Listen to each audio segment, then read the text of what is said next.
Ladies and gents, boys and girls, listen up because you and I have a lot that we need to talk about and a lot that is about to transpire over the next few, however long that we decide to go on this Friday edition of the Southern Sports Scene. Welcome on in, ladies and gentlemen. My name is Lucas Hill. Thank you so much for hopping on in. Everybody do us a favor real fast, man. Y'all hit the like and share button down below. Make sure you hit the repost if you're watching us on X. Hit that subscribe button if you are watching us on YouTube as well. We are on the road to 200 subscribers as well. Guys, we've had a wild first 2 weeks of the UFL. We're going to break down week 2. Got a lot of college football news that we got to break down today. The 5-for-5 rule is now in place. 5 years to play 5 seasons in college football. The clock has officially gotten to the point where the hands of eligibility no longer rest with the athlete themselves. The NCAA has reclaimed a little bit of power.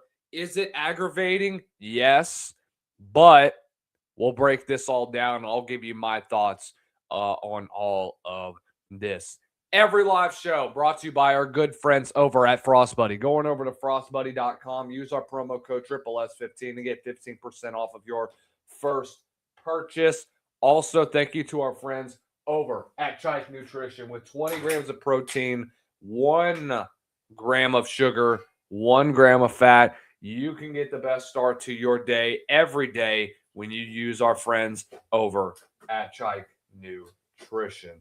Once again, like, share, subscribe, hit the notification bell so that you don't miss another video from us. Let's talk about week 2 in the UFL. I think that separation really took place during week 2. We'll see what happens tonight when week 3 action kicks off. The Orlando Storm will take on the Louisville Kings. And then you have, obviously, Saturday with Houston and D.C. And then the doubleheader on Sunday with Columbus and Dallas. And then Birmingham and St. Louis to end off week 3 action. So week 3, let's kick it off, first of all, with the D.C. Defenders and the Columbus Aviators. I thought that going into this game, I was not sure of what to expect from D.C. They got absolutely embarrassed last week against St. Louis, arguably the best defense in all of the UFL. I thought that this was an Aviators team that showed promise in their first game of the season against Orlando, who I expect to be a dark horse for the XF or for the UFL title. Crazy as it seems, I know they just lost their other quarterback. The problem is that DC was able to dice up that Columbus defense. No question about it. That offense absolutely dominated. And my God, there is no other way to describe it. I mean, you're talking about the home opener for Columbus. That stadium was jamming, dude. That was a really good crowd out there in Columbus. And DC took the air out of it just like that. Once it got to 24-7, this game was going to get out of hands. And I thought DC responded magnificently offensively. I still don't think Jordan Tiamu played a great game. I think the stats showed it. But he didn't need to do a lot. Okay? When you have an offense that was just clicking on all cylinders like it was going, the running game was absolutely incredible. 230 yards on the ground for DC. Going up against the Columbus front seven that I thought held its own for the most part last week against a good Storm offense. They got exposed today. Jalen McClendon, I thought, had a pretty good, decent game. 23 of 37, a buck 56, and 2 scores. Did have the 1 interception to add with 55 on the ground. Deion Jackson had a massive game. 11 carries for 97 yards and 3 scores. Absolutely on the line of scrimmage. Over 100, almost 130 yards of total offense by himself. I think he ended up winning player of the week this past week. I could be wrong, though. Heck of a game for Deion Jackson, the former Duke running back who went undrafted. This is his second full year with DC. I don't think he got a whole lot of playing time this past year. Did get cut after spending a couple weeks with the Detroit Lions. But I thought DC, from an offensive standpoint, found its rhythm. And that's what they needed to do. They had been missing that the first game of the season, and it was disappointing to say the least. I think still that you have a lot of kinks to work out in the armor, but I thought that you did much better from a fundamental standpoint. You still had 3 turnovers, but I think from a line of scrimmage perspective, I think you were much better. I really do. Crazy as it seems.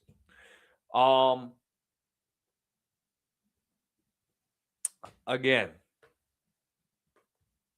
I think it was very impressive, to say the least, with how DC was able to respond after last week. And look, nothing really else that I can say can sum up how DC performed in this one. Now DC is about to enter another tough test in the next few weeks. Get ready, man, because this is gut check time for Shannon Harris and company. You go to Houston next week, or you're home for the next 2 weeks. You get Houston, you get St. Louis. How do you respond after the first 2 games of the season where DC found its rhythm offensively once again? But guys, let's just be honest. Jordan Tiamu is not the same quarterback that he was this past year. I don't expect him to be. I expect him to kind of play more of a decoy role in this offense. I do expect a lot out of the running game, though, from here on out. Whether it's, I don't care who's running touting the rock, my opinion. Whether it's Deion, whether it's Abram Smith, because those are your 2 primary guys that are going to get the carries. It was Abram Smith a couple years ago with DC. Just remember that. I do think that it's him, Xavier Valladay, who had 9 carries throughout the game. The bottom line is that it doesn't matter who's carrying the football, dude. What matters is what does DC look like from a whole team perspective from here on out? What happens? That's why I think that there's still questions that has to be answered from DC's perspective. I don't think they played great, but I think they did just enough to win that football game. See if or Columbus can respond, man. Gave up way too many big plays from a defensive perspective. I think offensively, McClendon has to have more time in the pocket. He's got to get weapons, man. He looks a lot more comfortable than he did this past year with Houston. I think he's more confident as a quarterback. But again, it goes back to the scheme, and it goes back to what personnel is around him. That's just the bottom line. That's not really a coachable thing. You could say that it is, but really it goes back to front office and the moves that you made during the offseason when preparing for this season. The Orlando Storm and the Louisville Kings were the second game in week Number 2, sloppy game, man. Sloppy game. What did I say? I had the Kings covering in this one, I believe. No, I had Orlando covering in this one. So I was 1-1 on the day. And I did another video on Birmingham and Houston. I had Birmingham covering, and boy, what a shock that was. Houston, I thought was was still going to be one of the worst teams in the UFL again, and I was absolutely wrong. Absolutely, I was wrong. So rough weekend, to be honest. We went 1-3. We'll try and rebound starting today. But anyways, Louisville and Orlando. Field goal fest. You have KJ Hamler and Elijah Badger each catching a touchdown pass. I thought Jack Plummer did a decent job for the most part. Coming back from, got injured early on in the football game, comes back and throws 2 touchdown passes. Who is going to be the quarterback from here on out for Louisville? Is it going to be Jason Bean? Is it going to be Chandler Rogers? I have no earthly clue, man. I really don't. And what concerns me is that I do still think that Jason Bean is a good quarterback. I think the system that is around him is a mess. That's why I've been very vocal on the Kings maybe taking a chance and promoting Jeff Jagodzinski to the primary play caller. Because let's just be honest. I don't think that Steve Logan is the guy.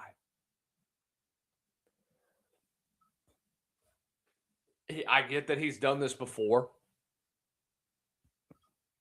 But I have a really hard time thinking that he was the primary play caller during the Matt Ryan era. I just don't. But at the end of the day, this offense has no identity. I think Chandler Rogers is going to be your primary starter from here on out. I think he looked really good. Chandler Rogers has a really good story, man. And he's a guy that I've always been a fan of. I know he's had a lot to overcome. You know, starting off at Southern Miss, transfers to JUCO, goes the JUCO route, ends up at ULM for a couple years, isn't happy there, goes to North Texas, puts up video game numbers, goes to Cal and barely starts. I think Chandler Rogers is going to get a chance. I think he was able to put together drives. Here's the problem, though, is that Louisville never could get their ground game established. That's what was bad about the whole thing, is that the rushing attack of Louisville, we heard a lot of people talk about what Benny Snell was going to do. I was hyping up Benny Snell. I thought he was going to have a breakout year. I thought he was going to be able to take over what Louisville has, and I thought he was going to be able to run with it. That has not happened yet. He is yet to show me what kind of back that he can become.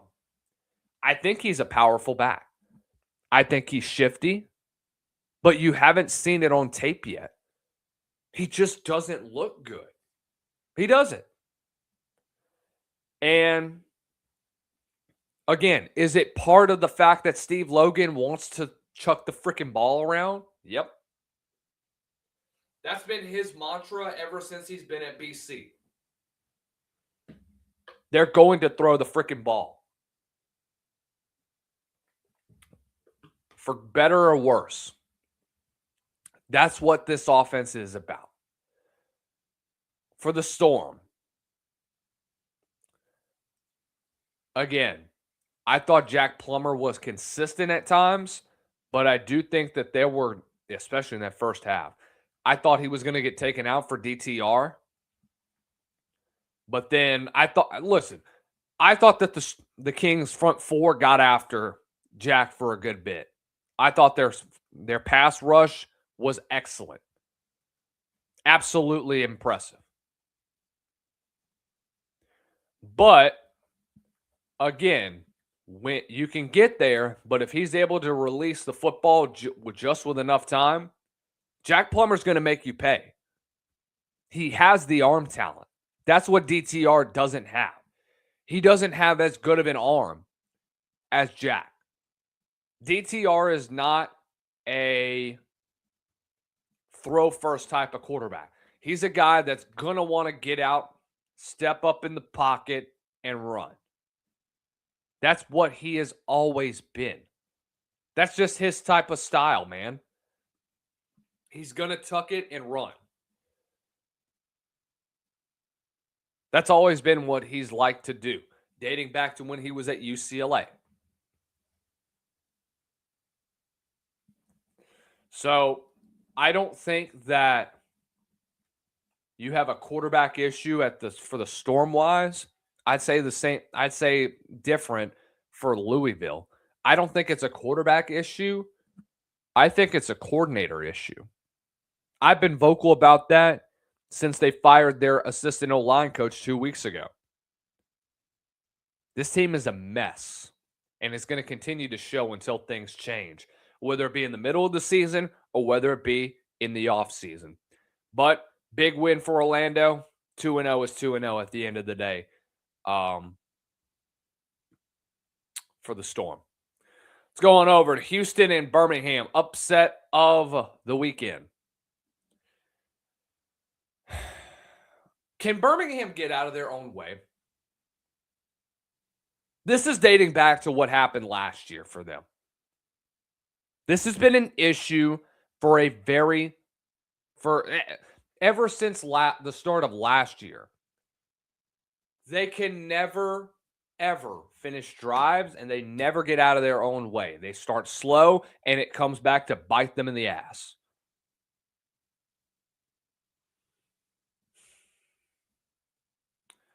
I don't think Matt Corral had a bad game, but here's what has always been Birmingham's problem too.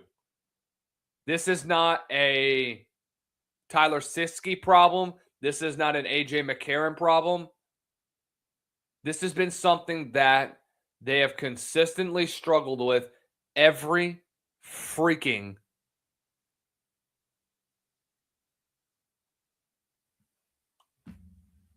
week, ever since the start of last year. Matt Corral, 21 of 27, 226, 2 scores and 2 picks. By the way, those are 2 big picks too. Just saying.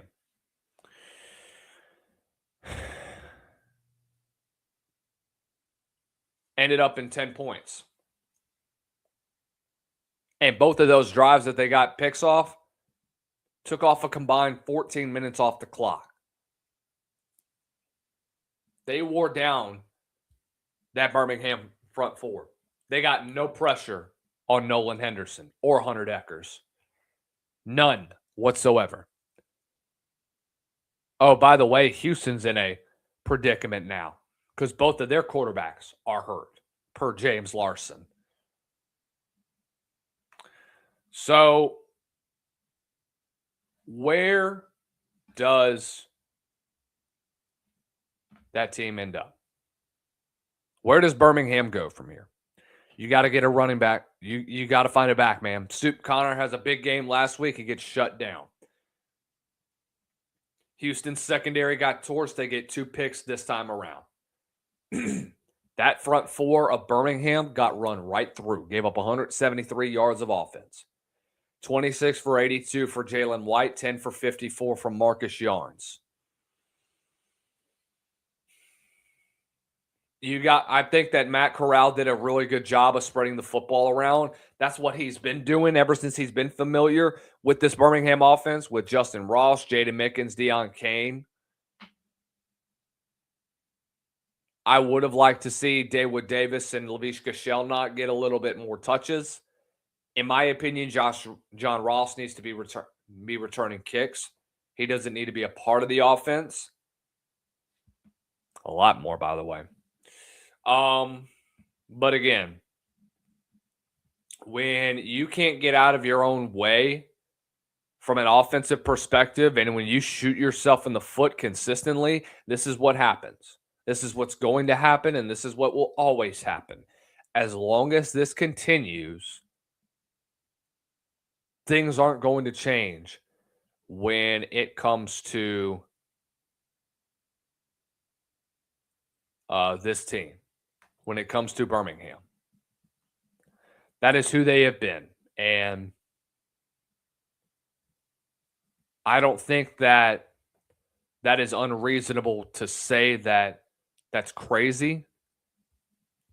Because, guys, listen, this is what has always been the death of a lot of Birmingham Stallions teams. Is their is both sides of the line of scrimmage and then turning the freaking football over. It's the bottom line. Massive win for Houston. Now you got to go find a quarterback, man. That should be your primary focus at this point.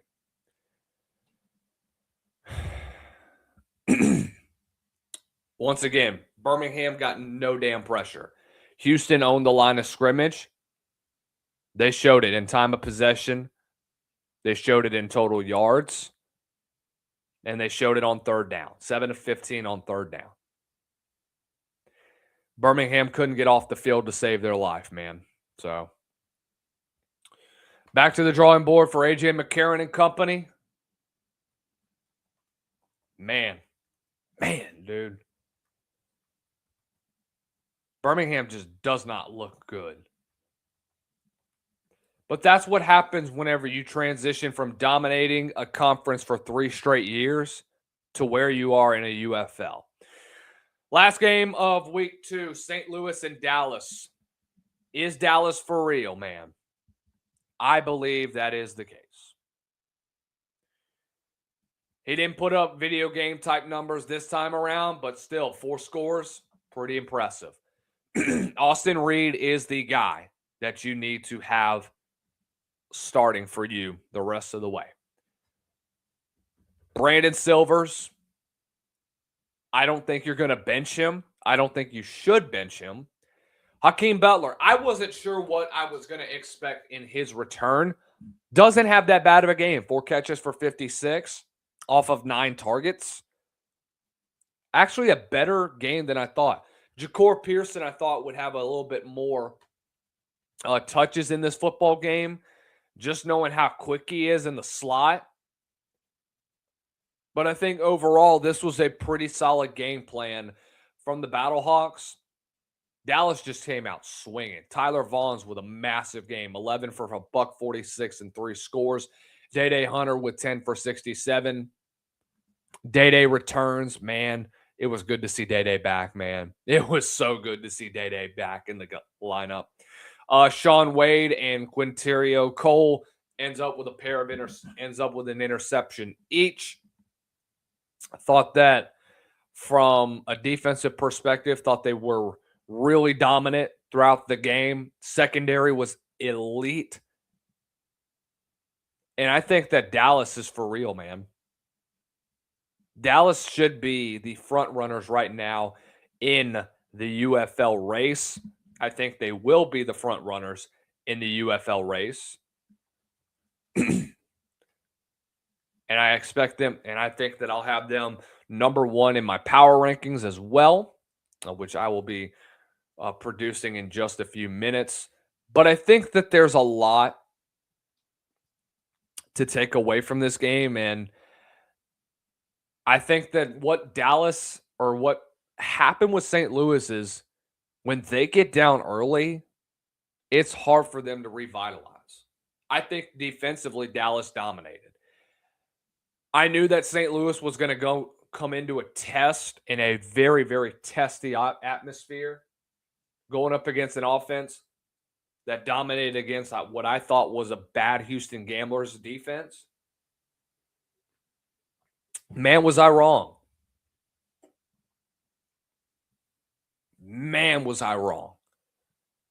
Dallas came out, kind of played dink and dime a little bit, and ended up in the end zone.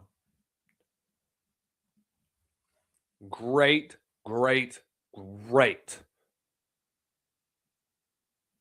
start for Rick Neuheisel and company. They look really damn good.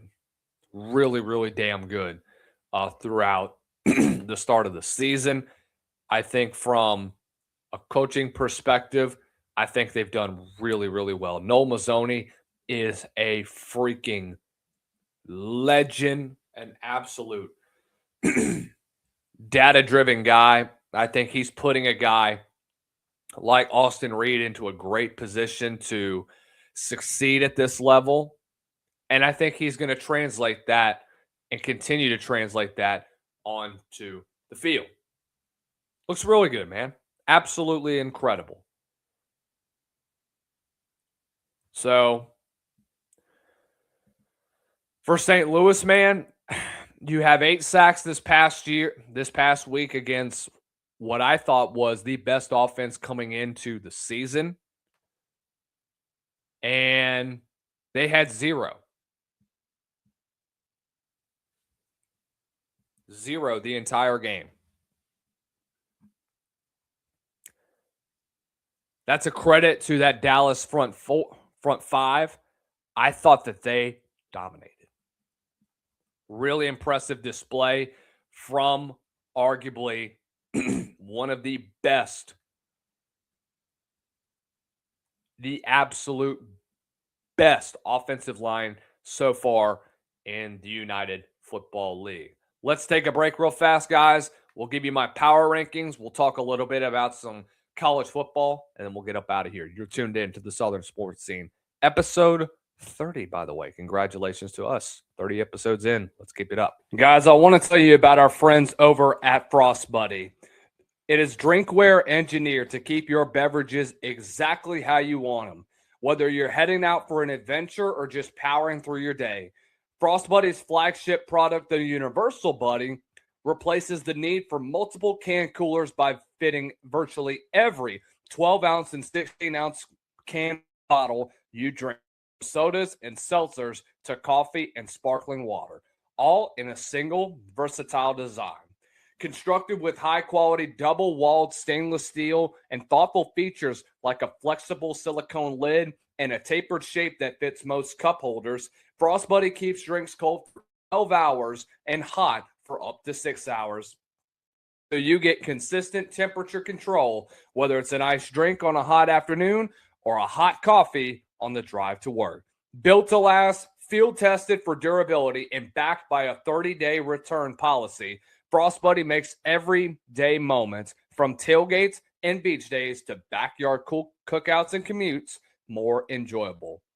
Going over and click the link below and use promo code SSS15 to get 15% off of your first purchase when you visit our friends over at frostbuddy.com, and when you use that promo code SSS15. Are you tired of spending upwards of $7 to $8 on coffees that are full of sugar and high in fat? Well, look no further than Chike Nutrition, the brand redefining what coffee can do for your day. Chike Nutrition combines the rich, familiar taste of real coffee with 20 grams of high-quality protein and the energy of 2 shots of espresso, giving you both fuel and function in every scoop. Available in a variety of crave-worthy flavors like mocha, caramel, vanilla, and many more, Chike delivers smooth, cafe-style iced coffee that mixes instantly with water or your favorite milk, with no clunky blender or complicated prep needed. Each serving is designed to be low in sugar, packed with protein, and loaded with real espresso. so that you can get a sustained energy that helps power your morning, workout, or busy afternoon without the crash that comes from sugary coffee drinks. Whether you're looking for better nutrition in your coffee routine or a smarter way to stay energized and full longer, Tyke makes it simple. Scoop, shake, sip, and enjoy.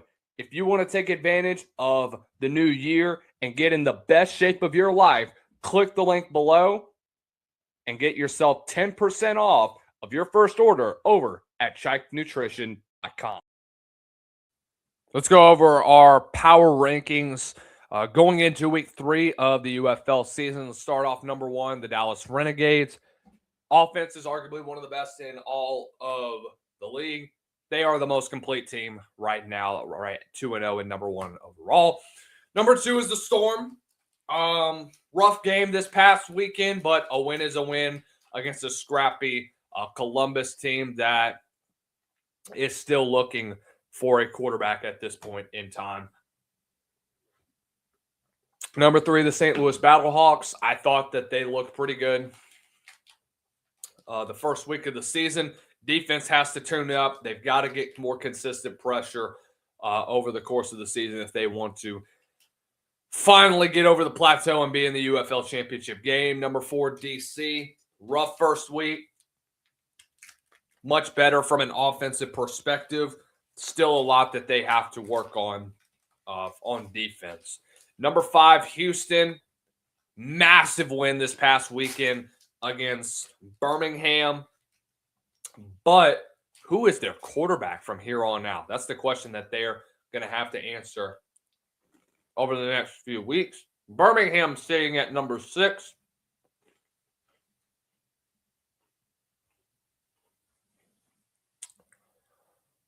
What is their offensive identity going to look like? Their offense has yet to really click the first 2 weeks of the season.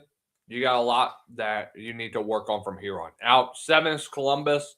Again, scrappy first 2 games that they've played. But man, they've got to be better. Much better from an offensive perspective. And then 8, Louisville. They don't have a quarterback, dude. I don't know who it's going to be. I don't know what you're going to have in your offense.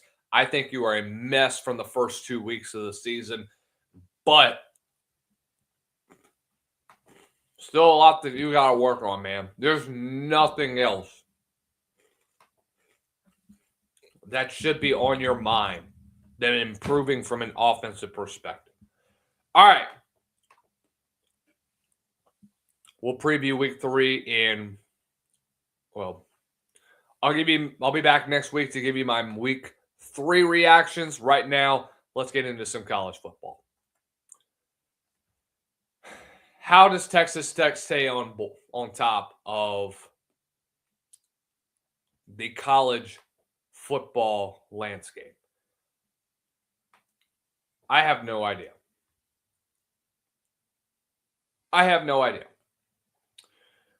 But I think from what you have from an offensive perspective, I think Texas Tech is arguably the best right now coming back. I don't know what you're going to look like defensively, but you got to replace a lot on that front 4. I think they're still going to be a consistent team. But what do they look like? Not just on paper. What do they look like the rest of the way? We don't know just yet. But this team is going to give them a run for their money.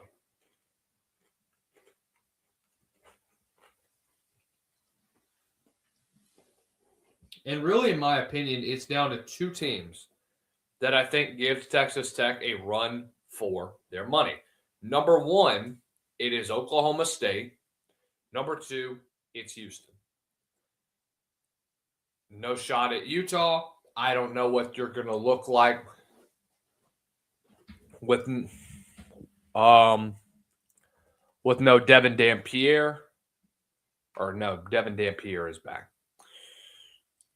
I don't know what you're going to look like with all the changes that have been made. Kyle Whittingham now is officially a Michigan Wolverine. What do you look like with a whole new staff?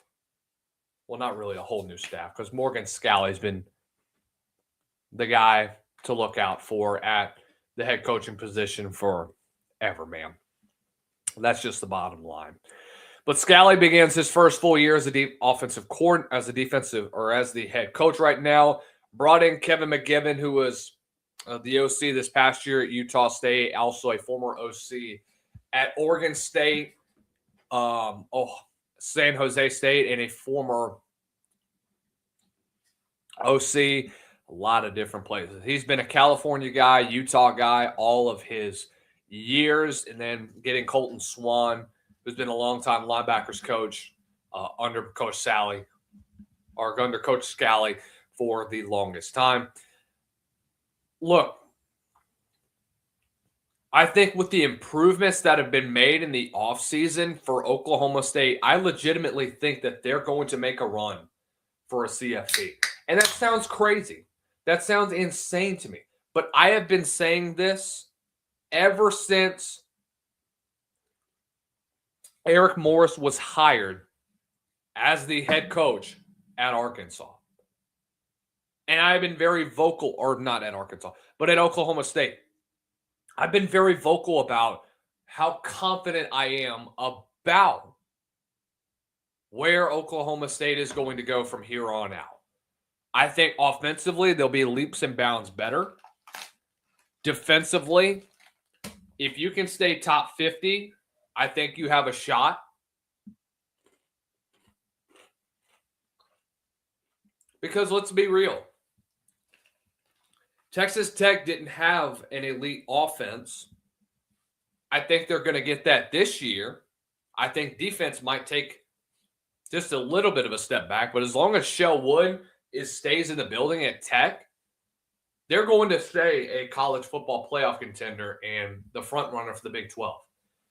But I do think that Houston is on the rise as well. Houston intrigues me as a program because it's impressive to see the amount of production that returns for Houston. Willie Fritz has done a great job in just 2 years. Goes from 4-8 in 24 to winning 10 games in 25. And the staff, everybody comes back. Slade Nagel's back. Austin Armstrong is back. You have a lot of transfers that you are bringing in that I expect to be instant playmakers. And I mean it when I say that too. When I talk about guys like Shadray Hurst was a 2-time first-team All-American in conference under Coach Fritz for a couple years, played there, finally transferred from Tulane to go there.